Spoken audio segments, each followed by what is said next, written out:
Welcome to the cafe. Today's short story is Each Man Kills by Victoria Glad.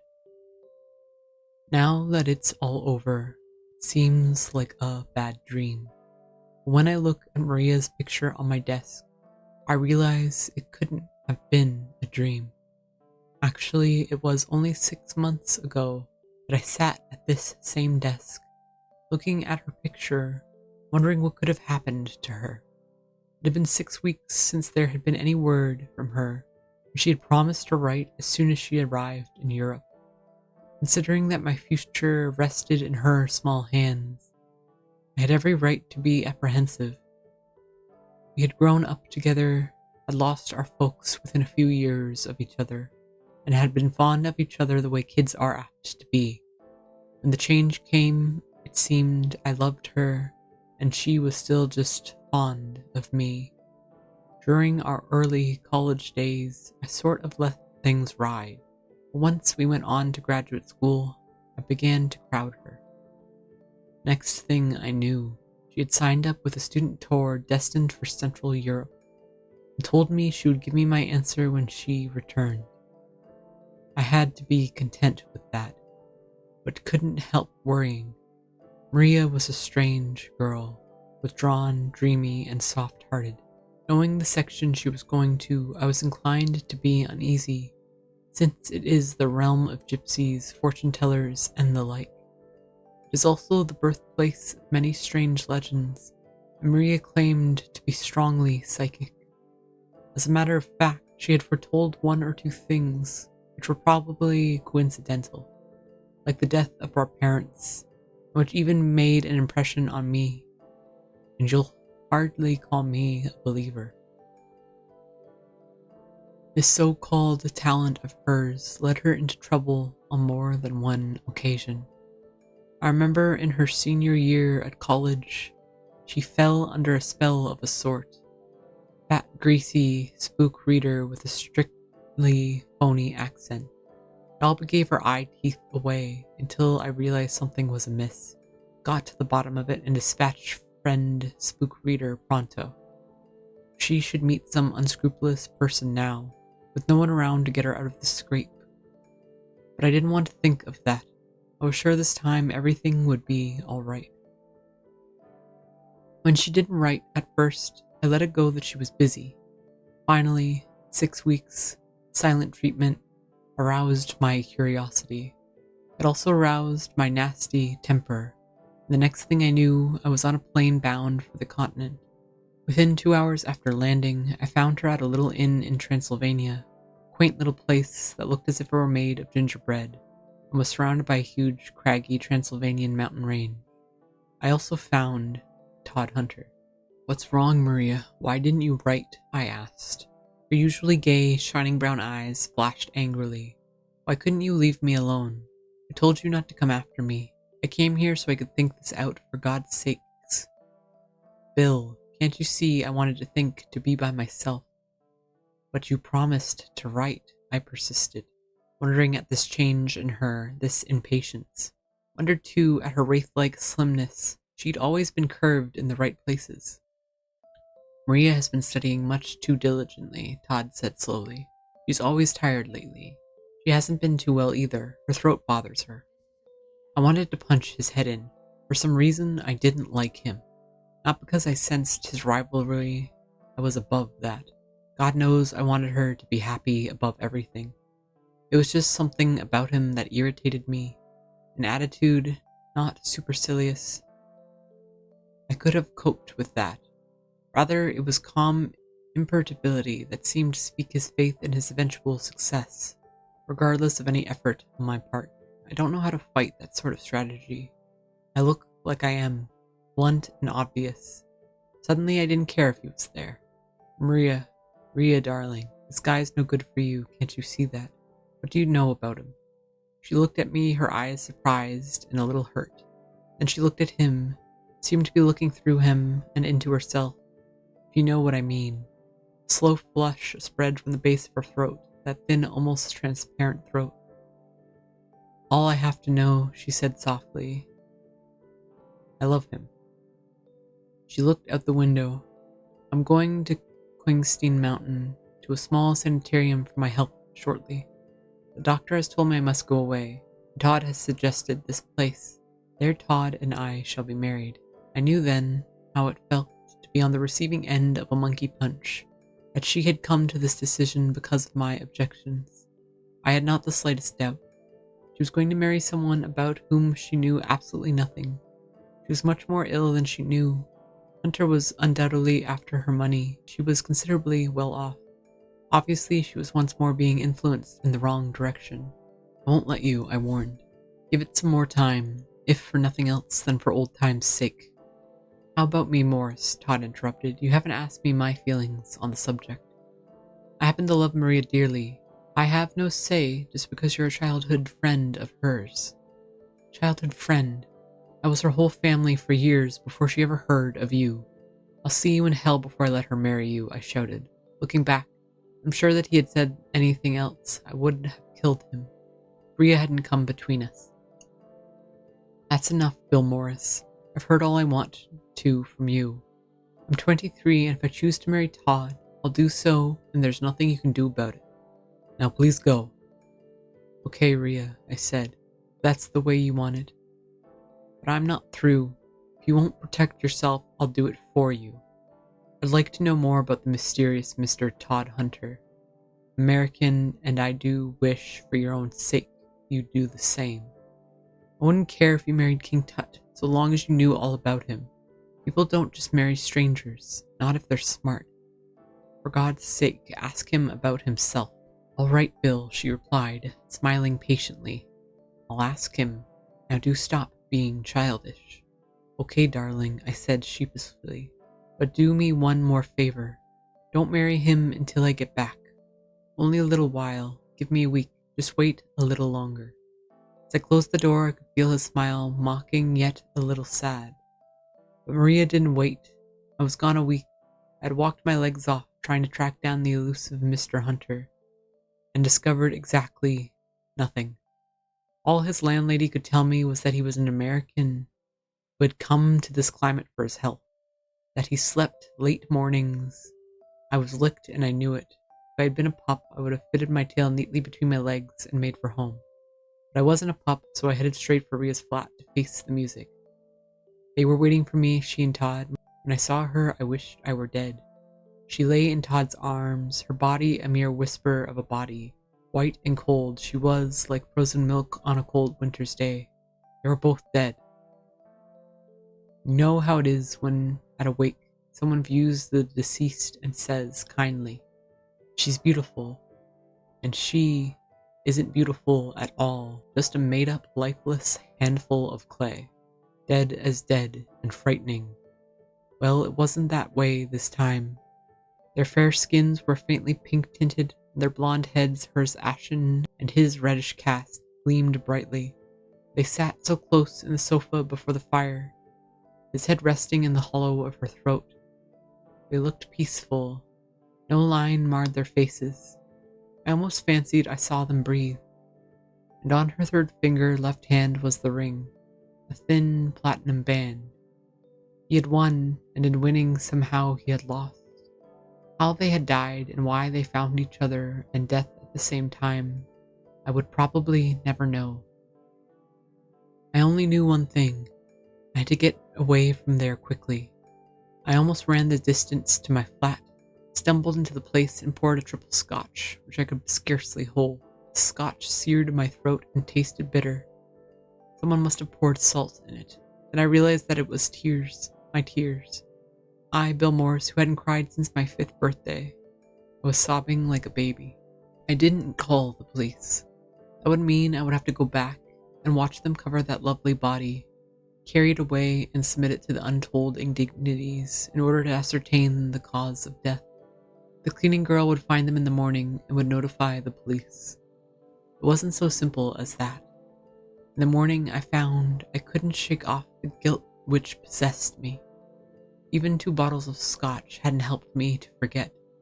I was dead drunk and cold sober at the same time. I phoned Rhea's landlady and told her I had failed to reach the Hunters by phone, and that I was sure something was amiss. Would she please go to their flat and see if anything was wrong?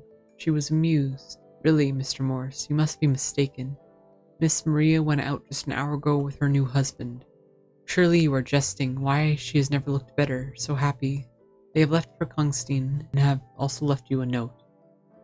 I told her I would be right over and hopped a cab. I began to think I was losing my mind. I'd seen them both dead. The landlady had seen them this morning alive. When I arrived, the landlady looked at me for a long moment, taking in my rough dark blue complexion, unpressed, closed-rimmed eyes, then wagged a finger playfully. You were playing a joke, no, a wedding joke, maybe. Here, too, we haze newlyweds. But of course I understood. Who could help loving Miss Maria? Be of good heart, young man. For you there will be another, some day. But I talk too much. Here is your letter. I went where I would be, undisturbed, to the reading room of the library on the same street as my flat. To the musty, oblong, dimly lit room whose threshold sunshine and fresh air dared not cross. Without saving the warmth of sunlight or the fresh, clean relief of sweet-smelling air, I read, inhaling the pungent, sour smell of the scotch I had consumed during the long, sleepless night. Read and then doubted that I had read at all, but the blue ink on the white paper forced me to acknowledge its actuality. It had been written by Hunter in a neat scholar's script. Dear Morris, it began. Why should I have not wanted Maria? You did. Other doubtless did. Why then should she not be mine? There are many things worse than being married to me. She might have married a man who beat her. With her I have known the 2 happiest days of my life. I want no more than that. I have no right to ask for more. Have we, any of us, a right to endless bliss on this earth? Hardly. You thought of her welfare above all. For that I owe you some explanation. You must be patient, you must believe, and in the end you must do as I ask. You must.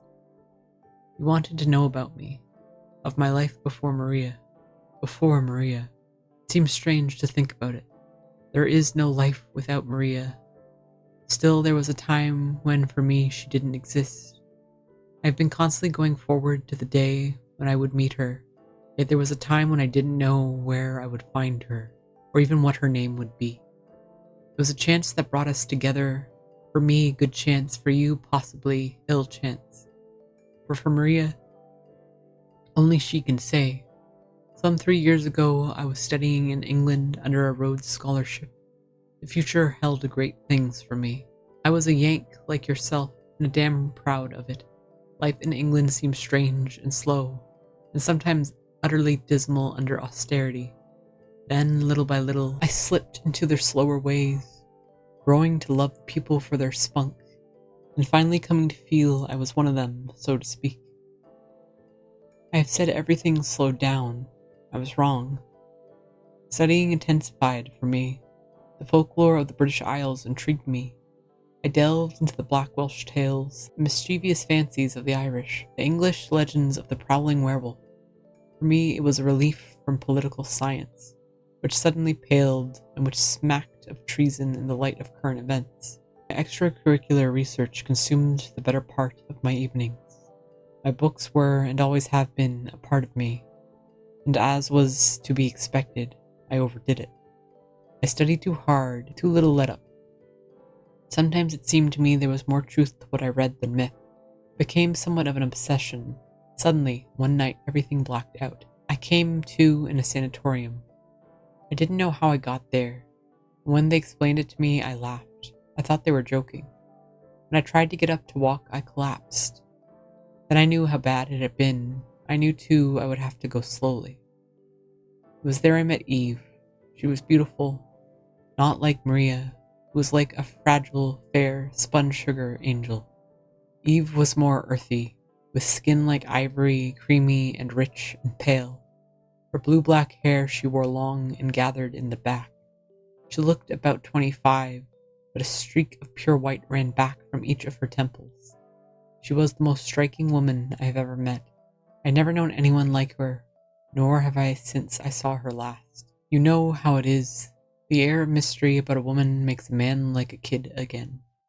She reminded me of a sleek black cat with her large hazel eyes. I bumped into her one day at the veranda and spent every day with her after that.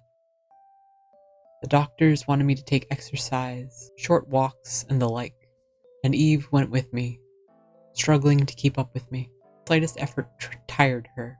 She suffered from a rather nasty case of anemia. She seldom smiled. The effort was probably too much for her. I saw her really smile only once. We'd been on one of our short hikes in the woods close by the grounds. She stumbled over a twig or a branch, I'm not sure which. Suddenly she was in my arms. Have you ever held a cloud in your arms, Morris? So light she was, although she was almost as tall as I. Warm and pulsating. Her eyes held mine. It was almost uncanny. I'd never been affected like that by a woman. Then I was kissing her. Then a sharp sting, and I winced. There was the warm, salt taste of blood on my lips. I never knew how it happened, but she was smiling. Her mouth full parted in the strangest smile I've ever seen. And those small white teeth gleamed, and in her eyes, which were all black pupils now, with the irises quite hidden, was desire. Or something beyond desire. I couldn't quite define it then. Now I think I can. Her small pink tongue darted over her lips, tasting, seeming to savor. I was frightened, for some unidentifiable reason. I wanted to get away from her, from the woods, from myself. I grasped her arm roughly and we started back for the grounds. We never mentioned the episode again, but we neither of us ever forgot. She intrigued me now more than ever. The doctors were able to satisfy my curiosity somewhat. They told me she'd been a patient for some 4 years. Some days she was better, some days worse. She needed rest, much rest. Most days she slept past noon with their approval. Some days there was a faint flush beneath that ivory skin. Other days it was pale and cool. Just when we became lovers, I scarcely remember. Things were happening so fast, I could barely keep pace with them. There was a magnetism about Eve which compelled. I couldn't have resisted if I'd wanted to, and I didn't. I began to have long periods of lassitude, times when I would black out and remember nothing afterwards. And the dreams began. I would dream I was stroking a large, velvety, black cat. A cat with shining yellow eyes that looked at me as if they knew my every thought. I would stroke it continuously, and it would nip me playfully. Then one night the dream intensified. I was playing with the creature, caressing it gently, when of a sudden its lips drew back in a snarl, and without warning it sprang at my throat and buried its fangs deep. I thought I could feel life being drawn from me. I screamed.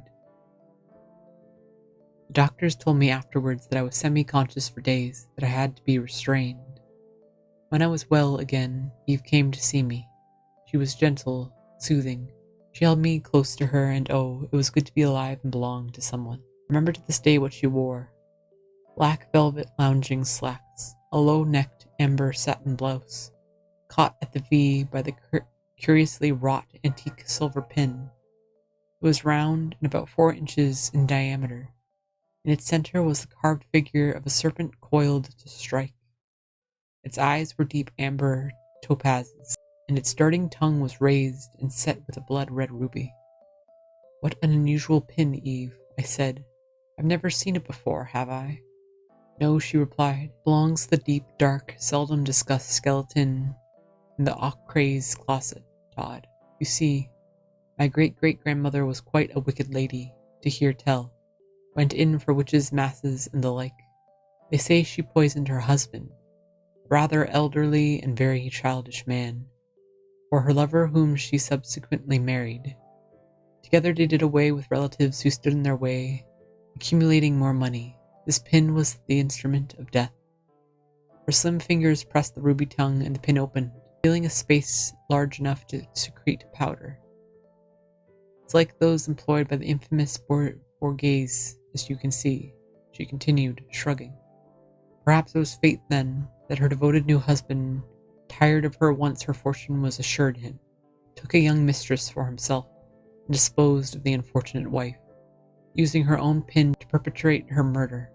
She was excommunicated by her church, too. Must have made it poor and pleasant for her. poor old dear." The slim shoulders straightened. "But let's not discuss such unpleasant things, my dear. The important thing now is for you to get well quickly. I've missed you terribly, you know." It was then I asked her to marry me. I knew I didn't really love her, but there seemed nothing to prevent our marriage. She had gotten under my skin. It was as elemental as that.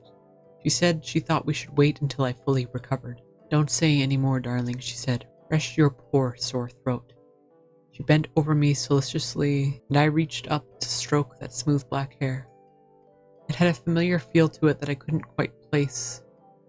Of course I had stroked it hundreds of times before, but it wasn't that. Then she looked straight at me, those large, glowing hazel eyes boring into mine, and I knew and disbelieved at the same time. I froze where I lay, paralyzed by my fear, unable to make a sound. "So you know," she whispered. "It is well. I have marked you for my own these many months. Now that you know, you will not fight. You know what I am, or at least you can guess. This pin you admired so, it was mine 300 years ago, and will always be mine." Her lips were on mine. She had never kissed me like this. It was like the touch of hot ice, freezing, then searing, unendurable. I lay inert. I couldn't have moved if I wanted to. I could scarcely breathe. And I felt the blood within me pounding, pulsing, beginning to answer in spite of myself. I tasted once more the warm, salty fluid on my lips. Eve's body was liquid in my arms, warm, heavy, narcoticizing. Once again, I felt the agonizing, dagger-sharp pain in my throat and darkness. Have you ever wakened to a bright, sunny afternoon and heard yourself pronounced dead? They spoke in low, hushed tones. How unfortunate. Young fellow, only 30, dying so far away from his homeland. No family. Good thing he was well set in life. The sudden anemia was most extraordinary. Fellow showed no signs of it previously. All he had really needed was rest. If he had recovered, a lovely Eve Orskizzy might have made both their lives happier, richer. Sad ending to what might have been an ideal. Good of her to claim the body. She said she was going to inter it in the family vault in Kungstein Mountain in Transylvania. I heard them distinctly. I wanted to shout I wasn't dead. I wanted to wake up from this horrible nightmare. I was as alive as they. I knew I had to get out of there, some way, to get away from Eve, whom I now feared. I left to make arrangements. The lassitude crept through me without warning. I dozed in spite of myself. And I dreamed again. I was a cat running, leaping through windows, loping over the countryside, stopping for no one. I panted with my exertions. Towns and cities flew by. I had to get someplace and quickly. Then the dream ended. "Todd," she said, "get up, my dear." I heard her, and I hated her. Hated her while I was drawn to her. It was a white mist before my eyes. I reached up to brush it away. It was not a mist, it was a cloth. I shivered. "I must wake up," I whispered hoarsely. "I must. I'm going mad." There was a creaking sound, and daylight descended upon me. When I saw where I was, I covered my face with my hands and sobbed. I tried to pray, but the words froze on my lips. I was sitting in a coffin in a mausoleum. I had been buried alive. "What am I?" I shrieked. "Where am I, and what have you done? I'm out of my mind, stark, staring mad." Eve's lips parted, showing me even white teeth, those slightly pointed teeth. "You're quite sane, my dear," she said calmly. "You are now one of us, a revenant, even as I, and to live you must feed on the living." "It's not true," I shouted. "This is all a crazy nightmare, part of my illness. You're not real, nothing is real. I'm quite real, Todd, to be trite. I am what I am, and I have accepted it calmly, as you shall in time. I have told you of my life. You have been a student of legends. Legends are often, more often than you think, reality. When one has been murdered, one has lived a so-called wicked life, he is doomed to walk the earth, battening on the living. My fate was sealed as I lay in my coffin. But that wasn't enough. As I lay there, my pet cat, Suma, slunk into the room and leapt over me. That was a double insurance of my life after death. Those whom I mark for my own must, too, live on.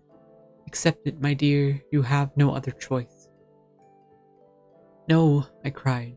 I'm an American. Things like this don't happen to us. It's only in stories, and then to foreigners. She chuckled dryly. I'm afraid these things do happen, and in this case you're it, my dear. Make the best of it. But I refused to, for a while. I would not feast on the blood of the living. Something within me fought for a time. Then the awful hunger began, tearing pangs of hunger that ordinary food wouldn't arrest. I fought it as long as I could. I lost. First it was small animals that I loved. It was my life or theirs. Then there was little girl, dear little creature who might have been my child under different circumstances. After the episode of the little girl, Eve left me. She had no further use for me. She had wanted the child too, and I had got it. I was now competition to be shunned. I was alone once again, and thoroughly miserable. I couldn't understand myself, my motives, so how could I expect someone else to understand? I only knew what I was, nor could I rationalize on why I had become this way. I could only presume it had happened to others equally as innocent as myself of wrongdoing. In the daytime, when I was like others, I reproached myself. Goodness knows I loathed myself and what I had to do in order to live. I wished I might really die, for I was tired, so frightfully tired, and sick of it all.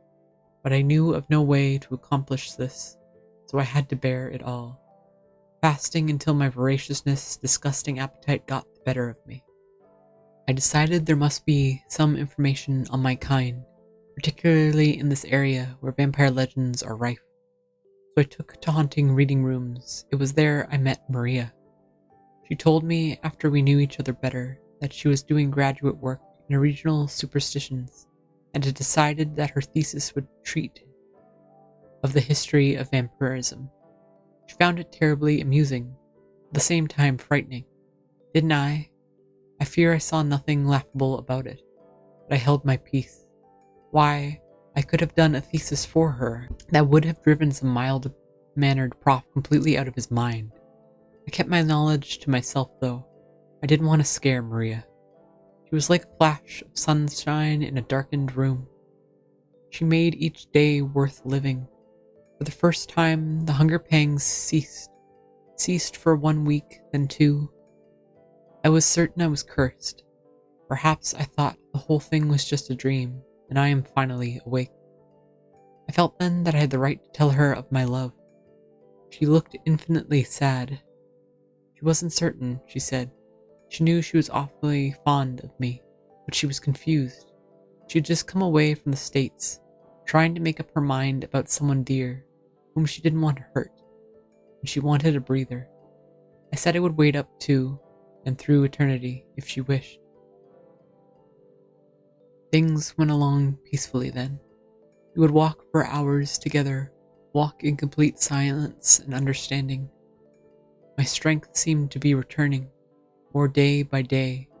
We went far afield in search of material for her thesis. She would track down the most minute speck of hearsay to get authenticity. One day in our wanderings, I thoughtlessly let myself be led too near my resting place. One of the locals mentioned a place of horror nearby, and Maria wanted to investigate. I had no choice. We poked amid the still fustiness of the deserted mausoleum I knew so well. She thought it was odd that the door was unlocked. I said yes, wasn't it? Then she saw the box, that gleaming copper box, which Eve had so thoughtfully provided. She stroked it gently, commending on its beauty, and before I could prevent it or divert her attention, she had lifted the heavy lid, exposing the disarranged shroud, the remains of 1 or 2 hapless small creatures, the horrible blood-stained satin lining. She screamed and dropped the lid, somehow pinching her finger. She hopped on one foot, and as one usually does to fight down sudden pain, she was clinging to me, thoroughly frightened. What does it mean, Todd? I quieted her with the usual platitudes. Then I was kissing that poor red little finger, without warning to myself or her. I nipped it affectionately. A warm glow spread through me. It was a taste more delightful than fine old brandy or vintage wine, and I knew that I was not cursed. No, nor ever should be. And I knew too that I wanted Maria not just as a man longs for a woman he loves, but to drink of the fountain of her life, that warm, intoxicating fountain, greedily, joylessly. She never knew what went through my mind at that moment. If I could have killed myself then, I would have, with no compunction. There is more to killing a revenant than that. The church knows the procedure. I hurried Maria home as fast as I could, and told her I had to go away for a week on business. She believed me, and said she would miss me, but I didn't go away. At night I fought a losing battle with myself, and then and every night thereafter I returned to her, partook of her and slunk away, loathing myself. I knew that I must soon kill the one thing I loved above all others, kill too her immortal soul, and there was nothing I could do to prevent it. She began to fade visibly. When I returned in a week, she was so ill that a few steps tired her. Her appetite all but vanished. She seemed genuinely glad to see me. She was beset by nightmares. She said, could I help her get some rest? Took her to a physician who sagely prescribed a change in climate, rest and diet rich in blood and iron, gave her a prescription for sedatives and called it a day. You know how she looked when you saw her. The day was approaching when she would have no more blood, when life as you know it would stop, and she would become like me. Somehow I couldn't take her with me without some warning, but I didn't know how to do it. You see, since I was an innocent victim myself, I could speak, could warn my intended victim, because although my soul had all but died, there was still a spark that evil hadn't touched. I knew she would think of it a joke if I told her about myself without warning. Then, happily for me, you came along. I knew you would sense something amiss, and I didn't care. I was almost certain of her love, and I decided to seize the few minutes left to me and the devil take the hindmost. When you told her to confront me, you gave me the happiest days of my life. For this I thank you sincerely. For what I have done and will ask you to do, forgive me. Maria asked me directly, as you had known she would. I replied frankly, sparing her nothing. I told her the fact that this life had been wished on me, as it were, gave me some rights, and that I could tell her how to rid herself of me if she wished. Then she returned to me, her large lovely eyes thoughtful. Todd, dearest, she said softly, I must die some day, really die, so what difference does it make when? I'll only know that I love you. Why wait until I'm decrepit and alone, with only a few memories to look back on? Why not now, with you, where life doesn't really stop? With all I've read about this, don't you think I could free myself if I wished? I still wonder if she really believed me. We were married 3 days later. I never told her what her life with me would be like. That one day I would desert her, fearing and hating her rivalry for the very source of my life. And the ghastly chain would continue. I couldn't. I loved her so. Morris, can you understand that? I couldn't betray her then, and I can't now. On the second night of our marriage, she died as you know it, in my arms. I don't think she knows it yet. It won't be long until she does discover it. We were quite alive when you found us. She was in an hypnotic state, induced by her condition. She heard and saw nothing, but I knew, and I must keep my faith. I must.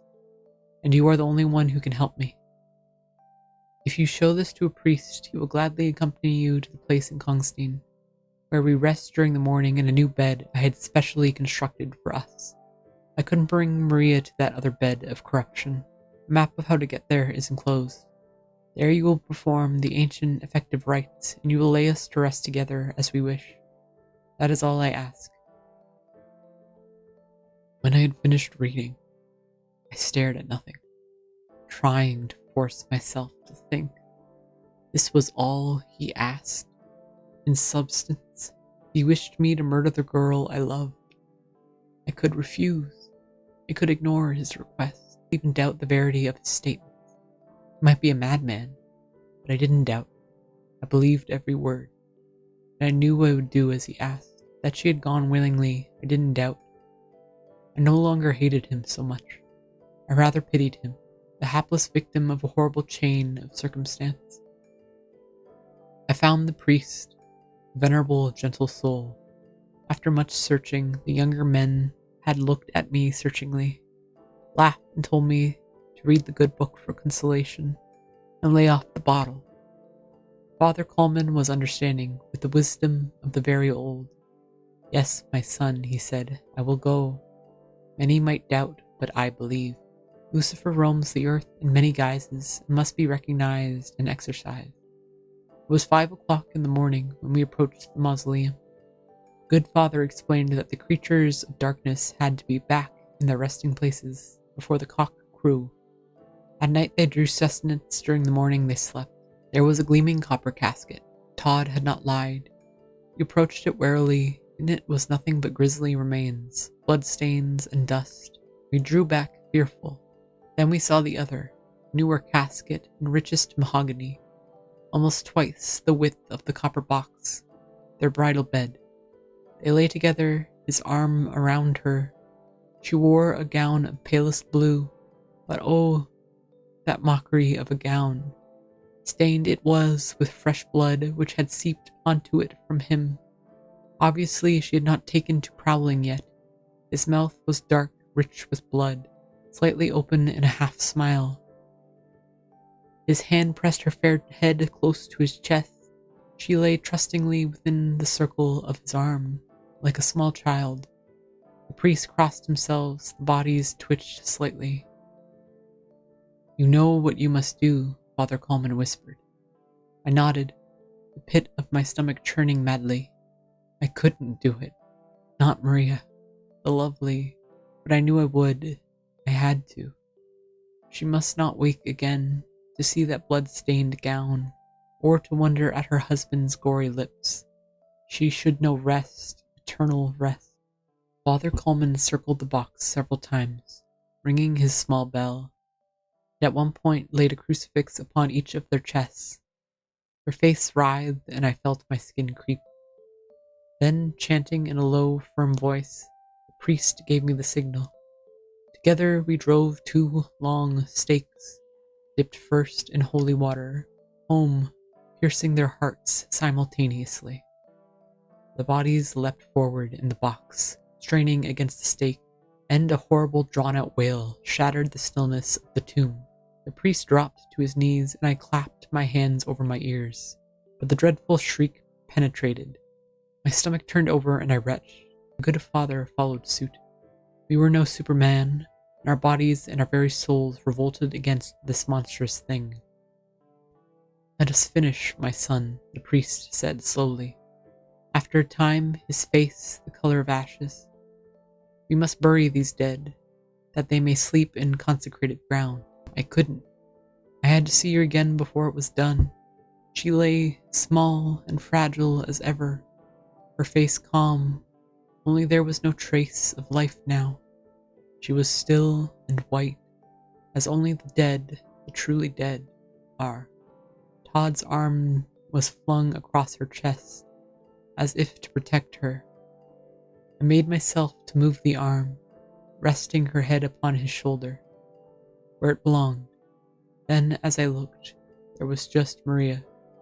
Todd was gone, and only a handful of dust lay piled up around the stake. It was enough. I slammed the lid shut. Looking back now, I can see it was all for the best. Maria was different, apart from other women, a dreamer, a mystic, too easily influenced by the bizarre and unnormal. I, on the other hand, am practical, almost to a fault. Had she ever married me, I might have crushed in her the very thing that drew me to her. In time, she might have grown to hate me. Hunter, on the other hand, was a student, introspective, given to romanticizing, susceptible to suggestion.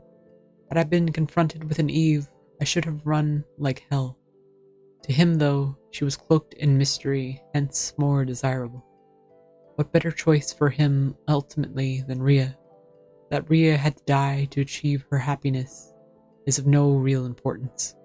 Life is a transitory thing anyway. Sometimes, though, when I look at Ria's picture, it's hard to be practical. She was everything I shall ever want. I had never been to Europe before the summer of 1947. I went to find Maria, to marry her. Instead, I found and murdered her, and I will never go back again. The door is always open.